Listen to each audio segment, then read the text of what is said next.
महाभारत की इस महाकाव्यिक यात्रा में कूदने से पहले आइए एक पल के लिए द्वापर युग की रहस्यमय दुनिया को समझने की कोशिश करें।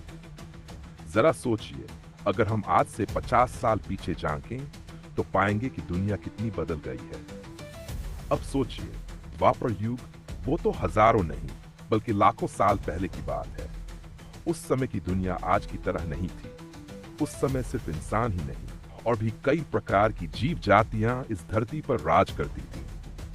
ऐसे अनेक प्राणी एक साथ इस ग्रह पर रहते थे और कुछ तो ग्रहों के बीच यात्रा करने की क्षमता भी रखते थे, जैसे यक्ष।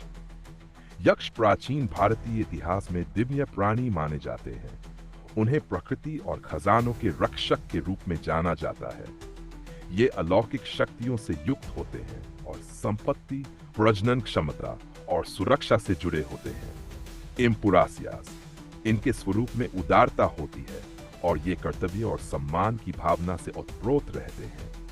गंधर्व, संगीत प्रतिभा के अलावा गंधर्व युद्ध कला में भी पारंगत होते हैं। वे देवताओं और राक्षसों के बीच हुए युद्धों में अक्सर दिव्य योद्धा के रूप में भाग लेते थे। गंधर्व प्राचीन भारतीय इतिहास में एक विशेष स्थान रखते हैं। कला, युद्ध कौशल और दिव्यता का अद्भुत संगम। वानर प्राचीन भारतीय इतिहास में बंदर जैसे मानवाकृति प्राणी होते थे। वे अपनी असाधारण ताकत, फुर्ती और गति के लिए प्रसिद्ध थे, जिससे वे अद्भुत शारीरिक करतब और युद्ध कौशल दिखा सकते थे। वे जंगलों और दुर्गम इलाकों में बेहद कुशलता से चल सकते थे। नाग सांप जैसे प्राणी होते हैं जिन्हें अर्धदैवी या अर्ध मानव रूप में दर्शाया गया है। उनके पास अद्भुत शक्तियां होती हैं और वे जल स्रोतों से जुड़े होते हैं। वे नागलोक में रहते हैं, जो धरती के नीचे जलमग्न संसार माना जाता है। वे कभी मित्र, कभी शत्रु और कभी कभी प्रेमी के रूप में कहानियों में नजर आते हैं। लेकिन रुकिए, कहानी यहीं खत्म नहीं होती। इसमें असुर भी थे। ये प्राणी बेहद शक्तिशाली और विध्वंसक होते थे, सभी जातियों में सबसे प्रभावशाली।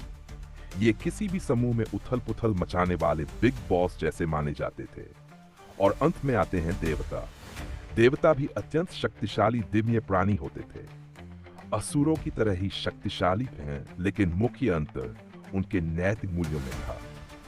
देवताओं में समय यात्रा, मन की गति से चलने और किसी भी रूप में आकार बदलने जैसी दिव्य क्षमताएं होती थी और ये शक्तियां वे दूसरों को भी दे सकते थे। ये सभी अलौकिक प्राणी हमारे पृथ्वी पर जैविक रूप से मौजूद थे और इनकी क्षमताएं हमारी वर्तमान समझ और तकनीक से कहीं आगे थीं।